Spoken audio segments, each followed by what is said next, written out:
Good morning again.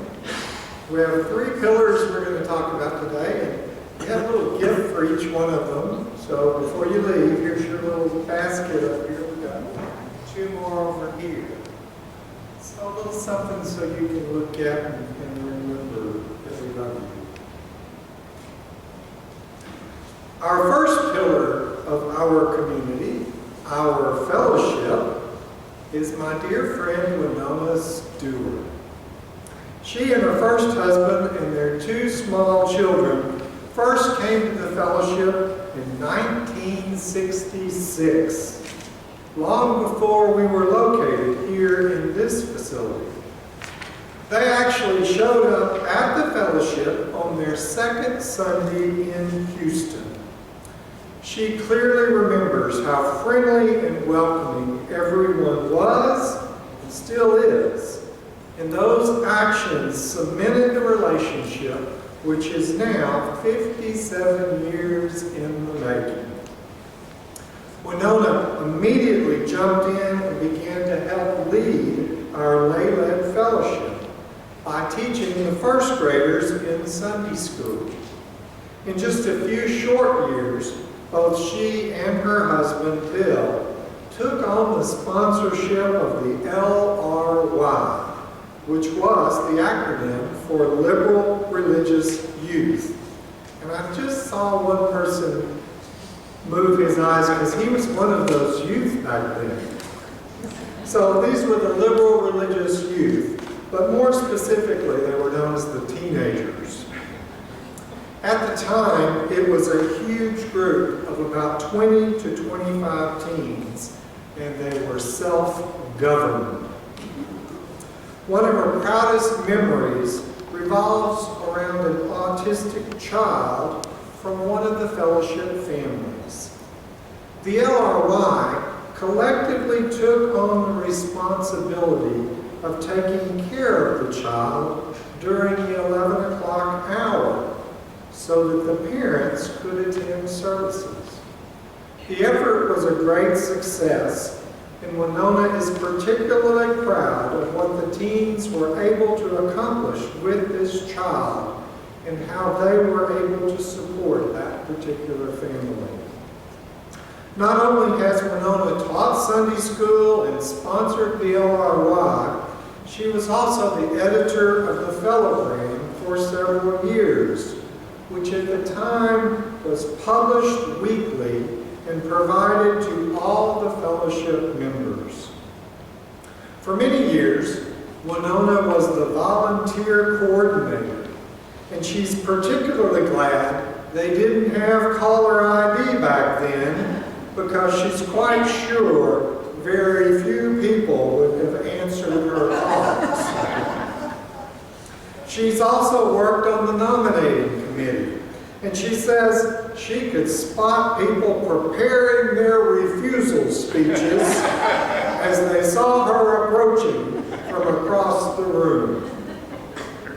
Once, when the fellowship had a minister from 1985 to 1988, she chaired the Ministerial Relations Committee, which she remembers as quite an experience. Winona's also been very active over the years, along with many others, keeping our bylaws up to date, and she's been on the board several times. But she says she was always smart enough to avoid being president. She's still an active participant on the telephone tree, reaching out to members and friends in times of need. In short, Winona has given her time and her talent over and over again in every aspect of our lay-led fellowship. I do want to share one of Winona's fondest memories, and it involves one of the other pillars of our community, Annette Rodisky. Winona recalls she and Lloyd were just arriving at the fellowship one evening as a fire truck was leaving. Oh, no! There had obviously been some sort of disaster. As she walked in the building, she saw Annette walking out the back door, taking a smoking pot and attempting to dump the burnt remains of what was supposed to be Annette's award-winning gumbo. Winona still reminds Annette, you have to stir your gumbo or disaster will ensue. Thanks, Winona, for your service, your humor, your wise counsel, and most of all, your love for us and the fellowship. We are lucky to know you and call you friend.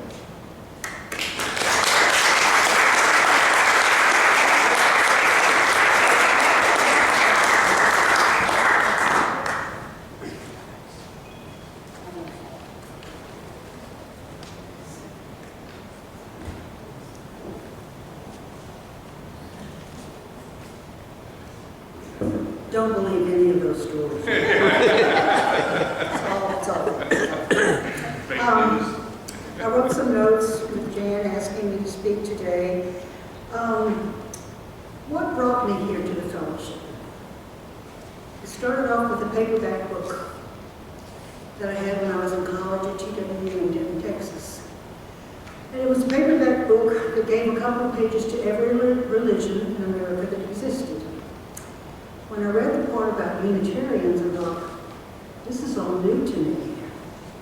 And I really like what I'm reading here. It just resounded with me. It was just like a page and a half inside a paperback book. But that was my first time to hear about Unitarianism. Then we moved to Houston. I drive up and down a work road. This is the back in the old location. And I pulled in one Saturday when there were a bunch of cars parked there. And I pulled in, and I went into the old building. It was the beginning and organizing meeting of the only feminist theater group that Houston has ever had. And it was put together by members of this fellowship and women from the Northwest chapter of NOW. And they invited me in, and I stayed, and I said to myself, I'm home. I have found my home. And the next day, that was on a Saturday, the next day was birthday Sunday at the fellowship. So of course I came to the fellowship that Sunday and I joined. And I've been a member ever since. That was in 1959. I asked why have I stayed? Because of all of them. This is what makes the Unitarian Fellowship of Houston so wonderful and successful. It's all of you here and all of the people that are part of us who could not be here today, but they're included. What are my best memories of the fellowship? Well, one was being a member of the only feminist theater that Houston's ever had, and it was organized right here. This is at the old location. Another feature that has got me here was the music. Remember, Marilyn Doyle played the piano and her leading the singing. The music has always been a huge part of this fellowship. I feel a whole lot of joy and comfort when I come here. Another huge thing for me was when all of you caravaned down to Pearland and we said goodbye to Amy. It just really wrapped everything around my heart for so many of you to be there, enjoying that. And Paul and some others had planned a meal afterwards, and everybody stayed and went to that park. And I just remember pieces of it. I don't remember a lot of the details, but the fact that all of you came down in support when Amy died is a treasure wrapped around my heart that I'll never forget. I love this place. I love all of you. I love what we do. I love what we stand for. I love what we believe in. And I love the way we experience and show love for one another. Thank you.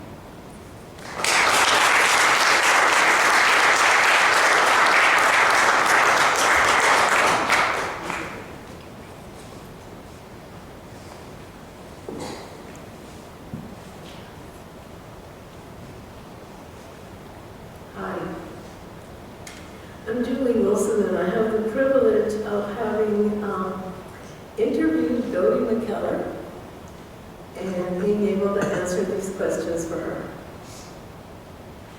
How did I come to the fellowship? When I was teaching in Milwaukee, Wisconsin, there was a 5th grade student who had contracted polio and needed homeschooling. There was a shortage of homeschooling teachers, so I volunteered. He was a good student and a nice boy, and he had a most congenial, welcoming, encouraging family who were also very knowledgeable about education and very involved as parents in the school.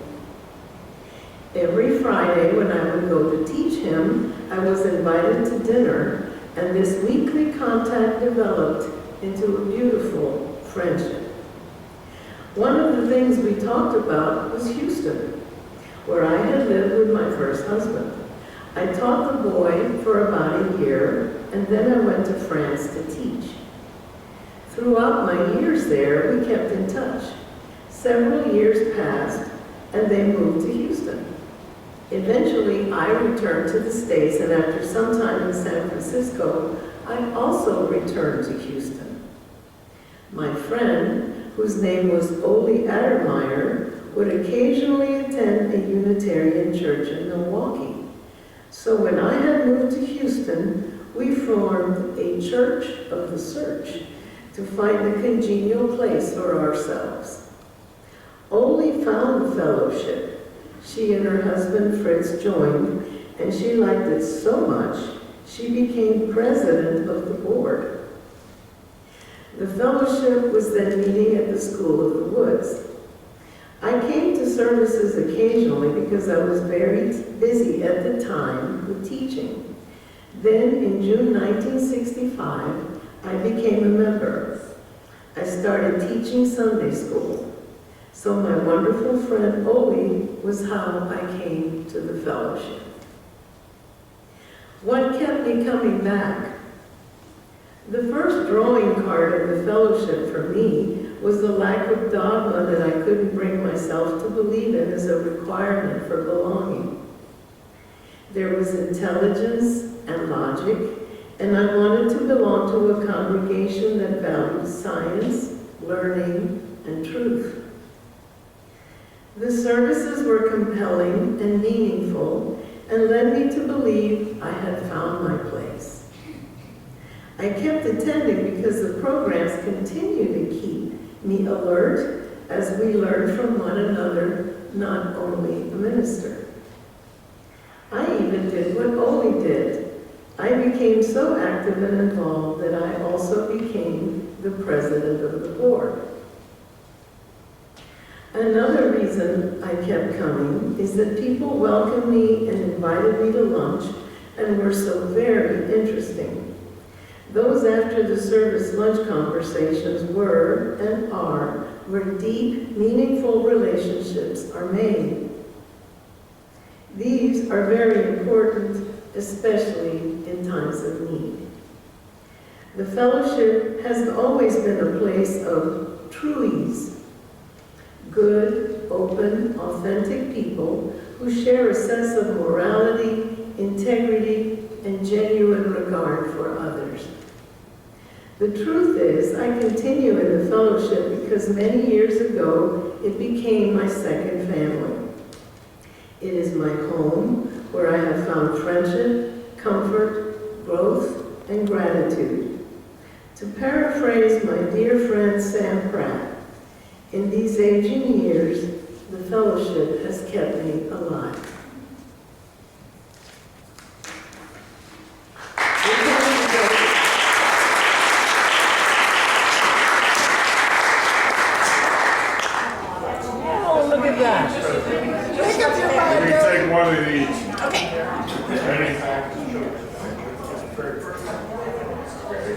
take glasses off. It's so funny that we sang bread and roses. Only if you want to. Should I have some of this?